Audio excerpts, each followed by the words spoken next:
Hey YouTube, Ed here with Jack of All Trades. Welcome to another episode. So today we're going to do something a little different. I'm going to take a little bit of a risk and I'm going to try doing something different, and I am going to do a review on a firearm. I say that's risky because firearms are kind of a hot topic. A lot of times the folks at YouTube don't necessarily like the topic, and I know they demonetize videos and things of that effect, and since I'm not doing this for monetization, it really doesn't affect me. And I know they oftentimes will pull videos if you don't follow their rules, which are sometimes a little bit extra. So I'm going to take a bit of a risk here. I'm going to do a firearm, I'm going to review. I'm going to see how it goes. And if people like the review and they like what I'm doing, I'll do more. And I'll do more than just firearms. I'll do some equipment reviews. I might do some knives or some camping gear or ATV gear, other outdoor gear, things of that effect. So if you like that kind of content, please let me know. Please hit the subscribe button, and I'll continue to do more of them.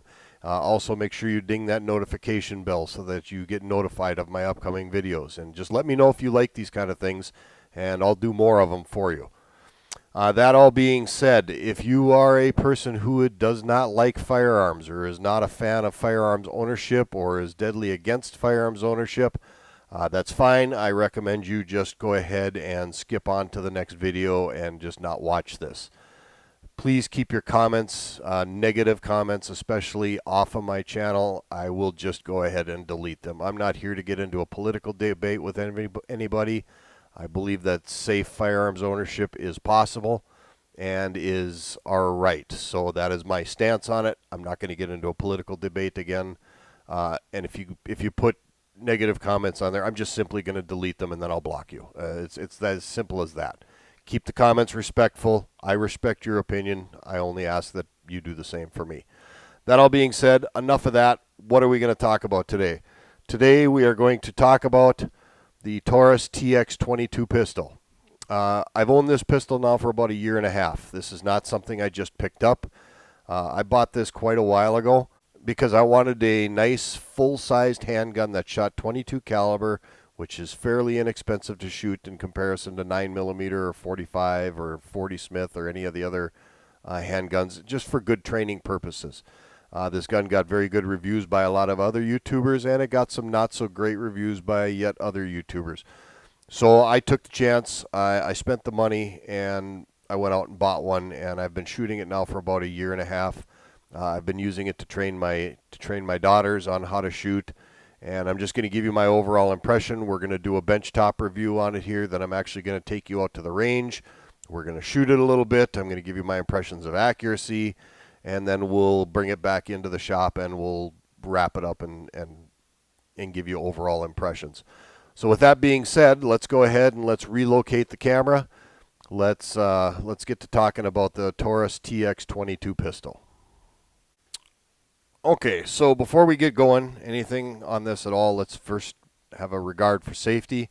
Magazines are both out. Chamber's empty.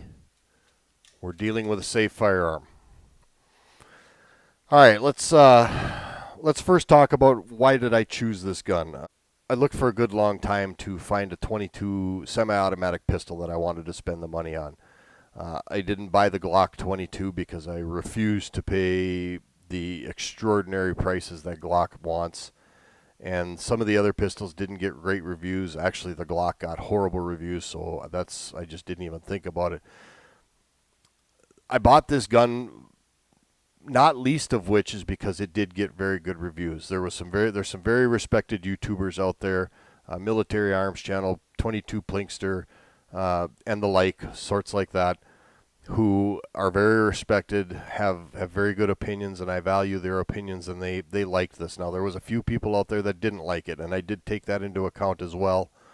And when you look at some of the reviews online, of course, you always have some people that you just can't please, and they didn't like it, and then you had many other people that said it was very good. So I thought I would roll the dice. Full disclosure, I'm not a huge Taurus fan. To me, Taurus firearms, especially the semi-automatics, are not synonymous with quality. Yes, they shoot. Typically, the Taurus firearms that I have shot that have been in the semi-automatic category, the triggers weren't great. They were kind of sloppy. The accuracy left a lot to be desired. They felt clunky. They were very heavy. I just wasn't impressed. I do have a couple of Taurus revolvers. I've got a Raging Bull that I absolutely love. I've got a Taurus 357 in a 4-inch that I absolutely love. So I was a little skeptical about buying a Taurus semi-automatic, but I figured, you know what, what the heck, for the price, I'll give it a try. While we're talking about price, this is not a $600 firearm. It's not even a $500 or a $400 firearm. In fact, if I'm being honest, this wasn't even a $300 firearm. I bought this from an online retailer. I paid just over $355 for it, plus shipping. Now I am an FFL dealer, so that helps. I didn't have to ship it to an FFL to do the exchange because I just did it myself, as I am a licensed dealer. But I didn't pay wholesale prices for this. I bought this from a retailer before the gun prices went through the roof. Another reason I decided to buy this was because it automatically came with 2 magazines, which was a great selling point for me. The magazines hold 16 rounds, so it's 17 full capacity. It's 16 plus 1, the one in the chamber. The other thing is that this is a full-sized pistol. It's not a pocket pistol or a mini. It's actually a full-size gun. Now I'm 6'3", 265 pounds, and this grip fills up my hand very, very nicely. So it doesn't feel like I'm holding a popsicle stick. It feels like I'm actually holding something fairly substantial. Substantial is kind of relative because the gun itself only weighs a pound. In fact, if you want me to prove it, I have a scale over here. Right here.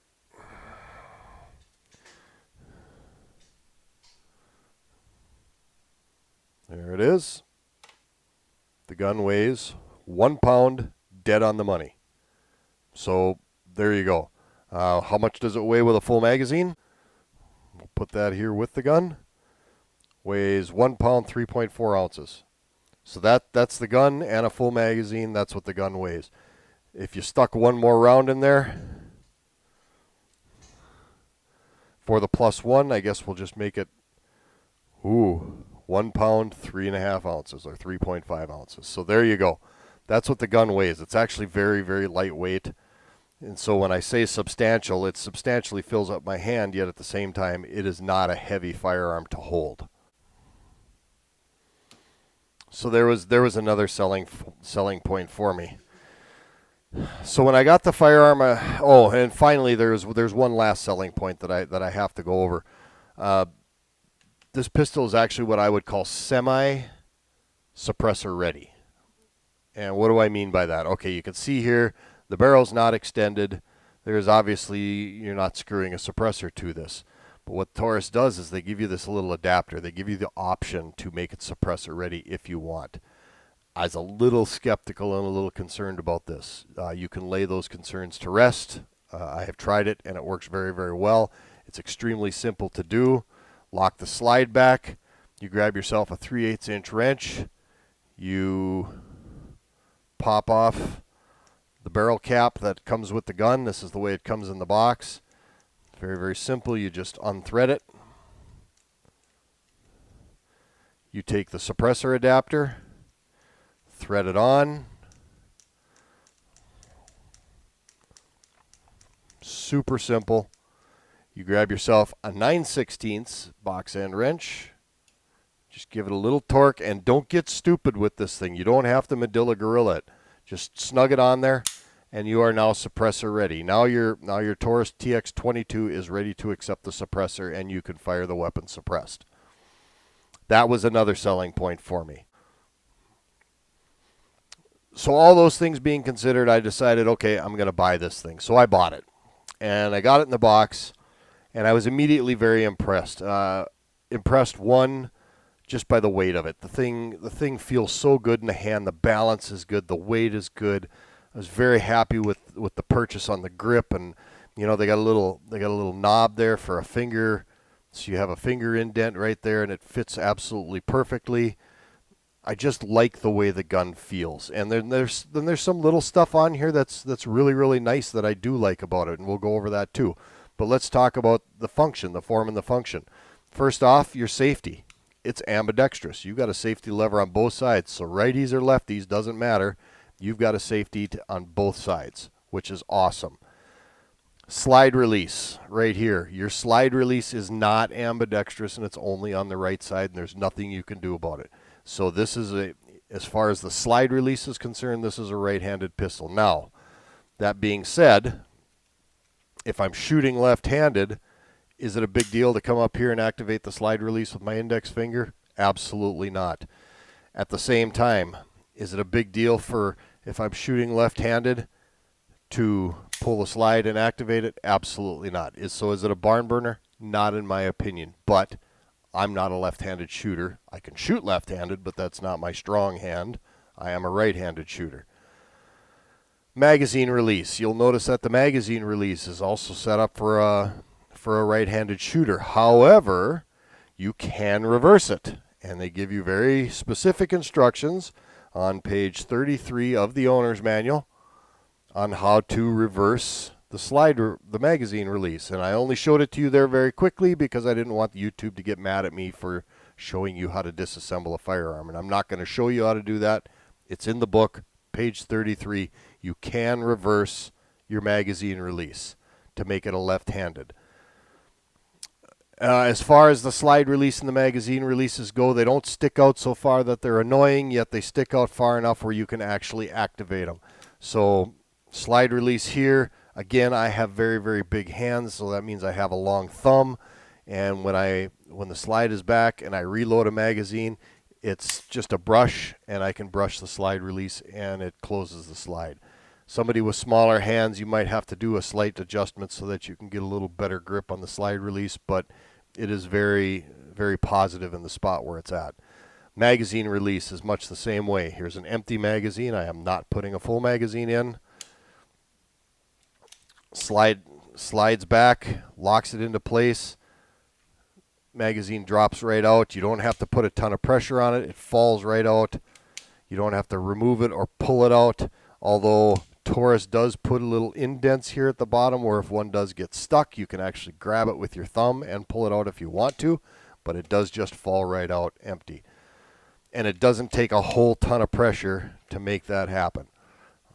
Again, my 14-year-old daughter can do it, and she has absolutely no problems with it.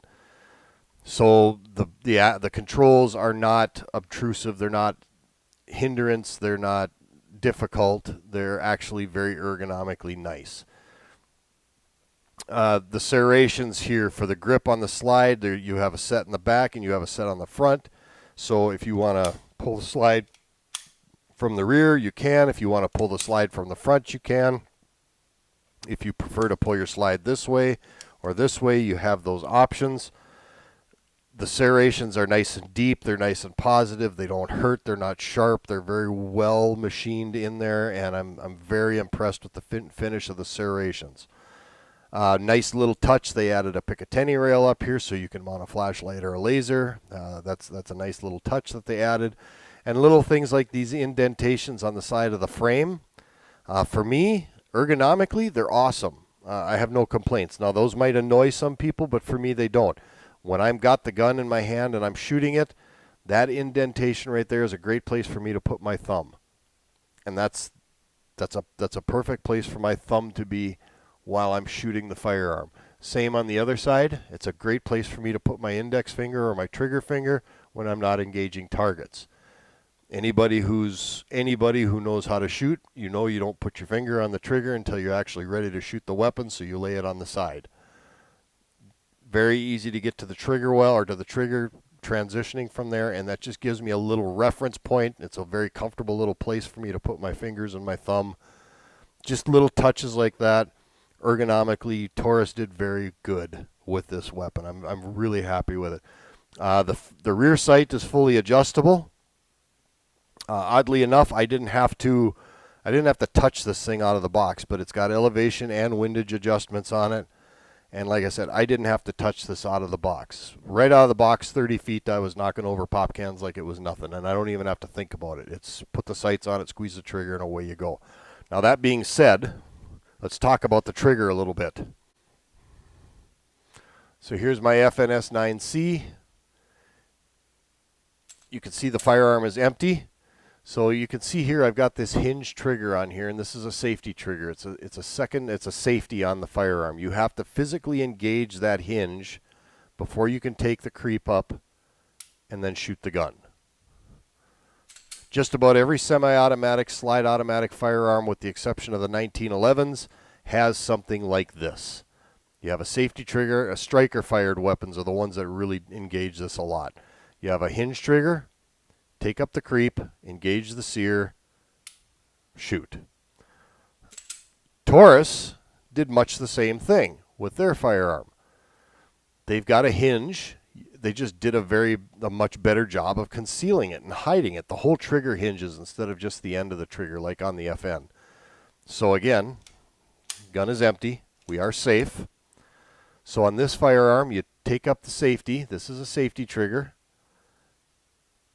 Take up the creep. I'm engaging the sear. Fire weapon shoots. That's fire. And I gotta say, this has actually got a nicer trigger than my FN does.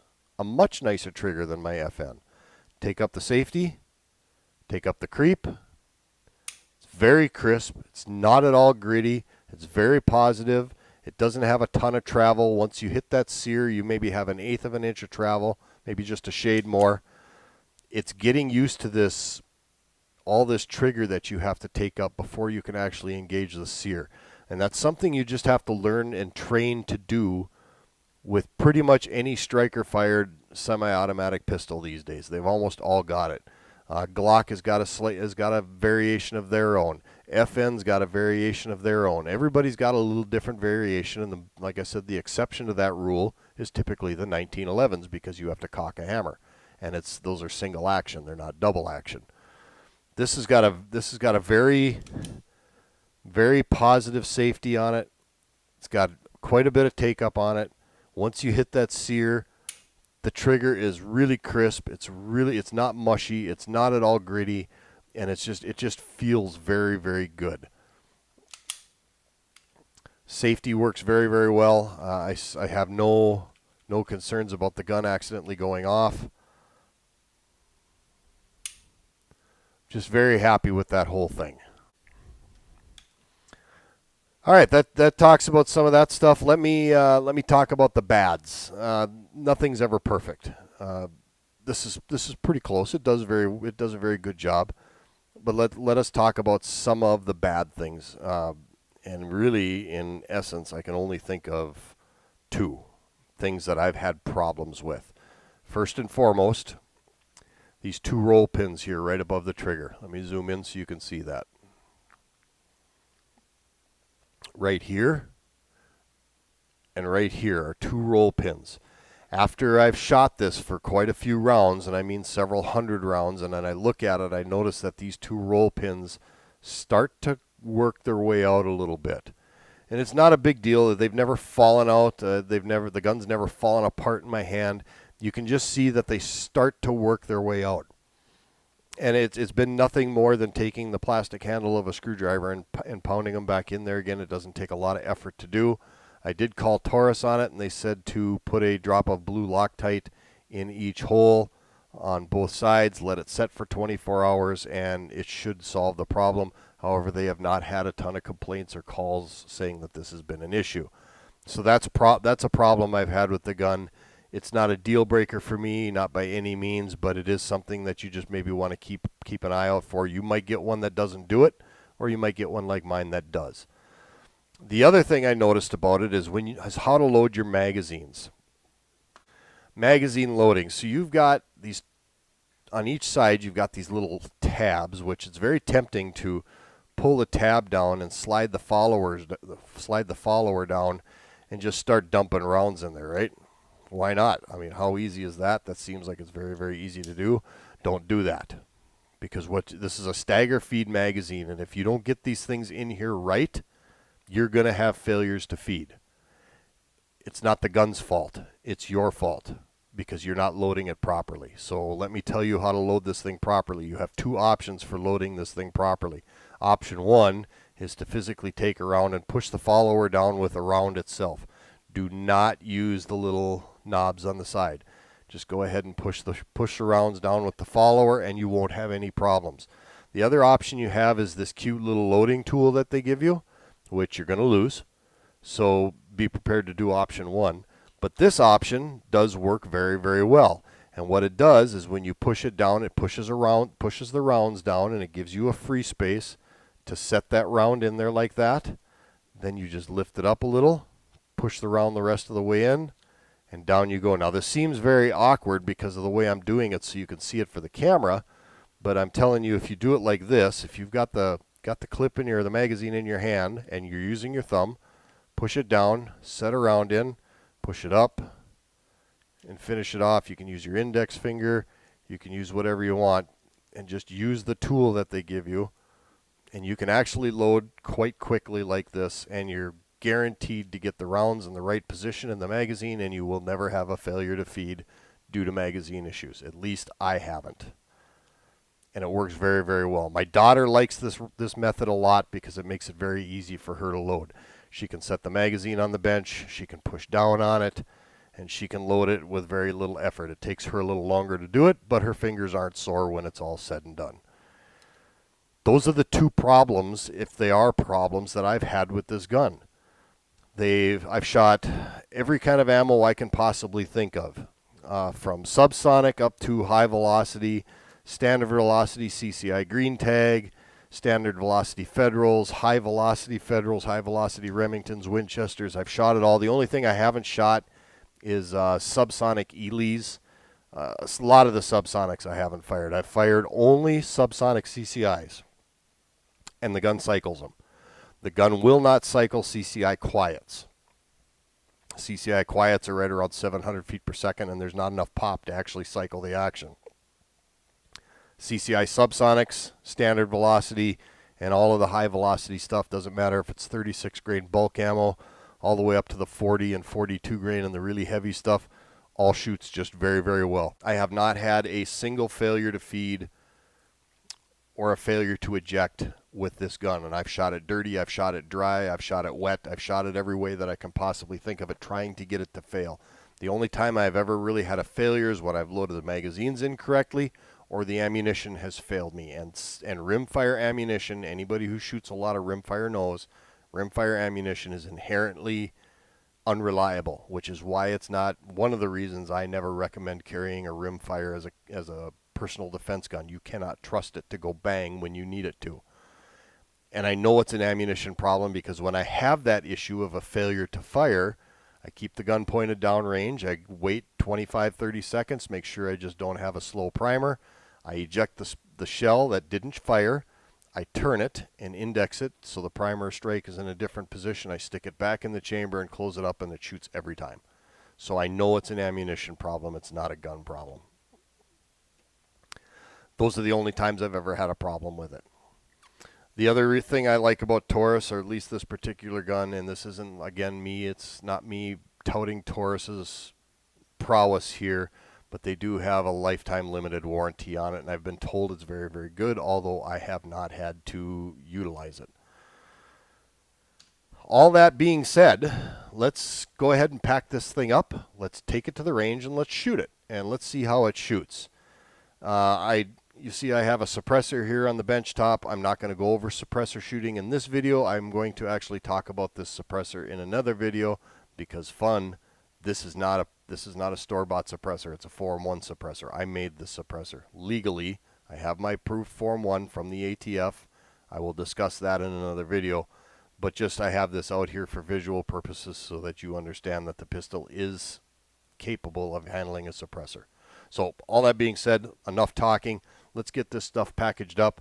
Let's go to the range. Let's shoot this thing. Let's see how accurate it is, and let's see how the gun fires.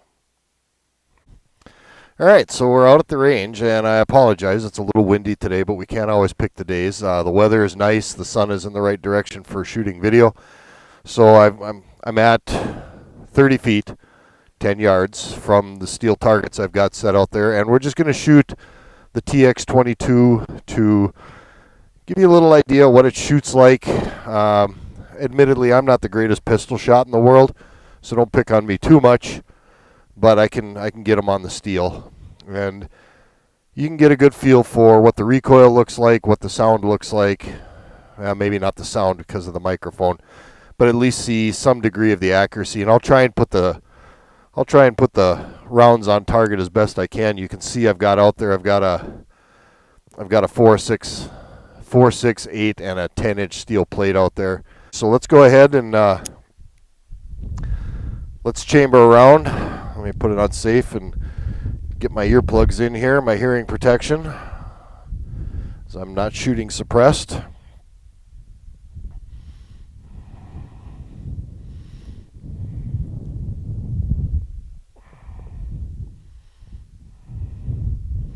All right, ears are in. Let's go ahead and see what I can do with this thing. Let's well, heck, let's go for broke. Let's go for the 4-incher right away and see if I can put him on target.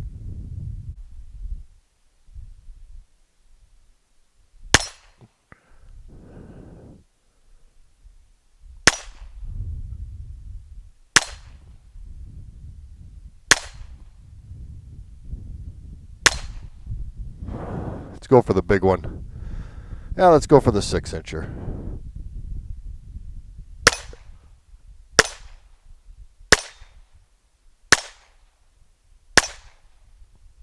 Eight-inch. Weapons clear. Magazine's out. So you can see it shoots good. The recoil is very, very manageable. And that's about as good as I can do. I am not like I said, admittedly, I'm not a great pistol shot, but I could shoot enough to get them on steel. Let's do some rapid successions and see how often I can hit that 4-inch plate out of 16 shots. Just fairly rapid fire here.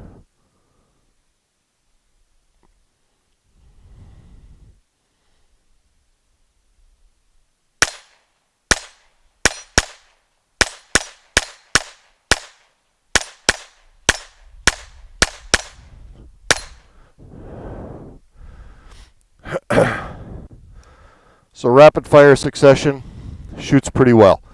Overall, the accuracy is really much better than I would have ever anticipated, especially from a Taurus, because like I said, I've never really been a big fan of Taurus firearms, but they do shoot. This one shoots very, very well. The trigger is, you saw the trigger in the review, and as you can see, it'll put targets on steel.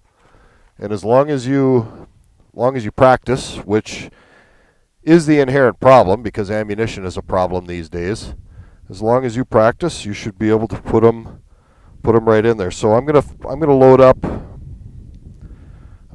a few rounds here, and then I'm gonna try some fairly aimed fire so we can see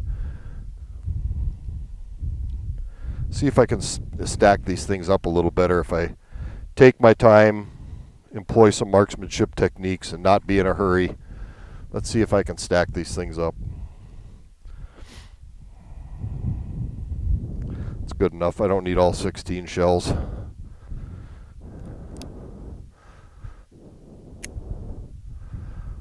going to go for the big one, and I'm going to try and put them right in the middle.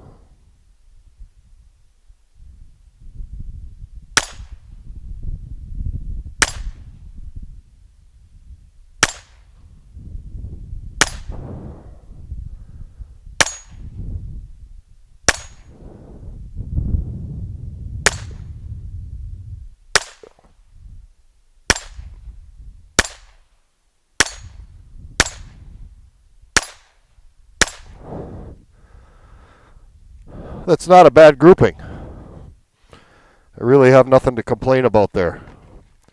So there you go, the Taurus TX22. It shoots. It puts the rounds on target.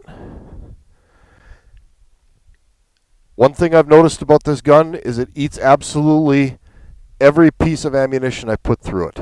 It doesn't care. It's not picky. Bulk ammo stuff, standard velocity, high velocity. It'll even cycle subsonics. In fact, you know what? I've got a box of CCI subsonics right there. Let's go ahead and I don't want to shoot these up because these are impossible to find, but let's put some in the mag, and let me just show you. I'll put 5 in the magazine, and I'll just show you that that it will cycle subsonics. There's 5 shells.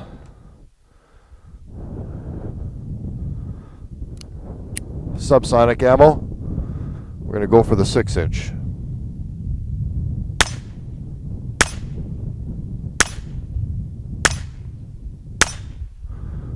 It will cycle subsonic ammunition, and it does it very, very well. Not a problem. So I've shot everything with this gun, from high velocity to CCI Stingers, subsonics. It will not cycle the CCI quiets, but then again, no semi-automatic is going to do that. There's just not enough pop there to get them out of the barrel. But the gun shoots. The gun shoots very, very well. I have no complaints about it. It cycles. It functions flawlessly. It shoots dirty. It shoots oiled, dry. You squeeze the trigger, it's going to shoot. So there it is, the Taurus TX22. I actually love this pistol. I really do. It shoots very well. My daughter loves to shoot it. She can burn up ammunition with this thing all day long and twice on Tuesday. She just absolutely loves to shoot this thing. So with that, let's bring this video to an end. This is Ed with Jack of All Trades. I appreciate you for riding along. If you like this kind of content, please let me know in the comments below. I'll do more. Any day on the range is better than a day at work. That's my opinion. And if I have to come out to the range and shoot a few guns or show you guys some gear, I guess I'll just have to make the sacrifice and come out here and do that for you. So anyway, I do appreciate all my subscribers. Let me know in the comments how you like the video and if you like what you see. And I will catch you on the next video.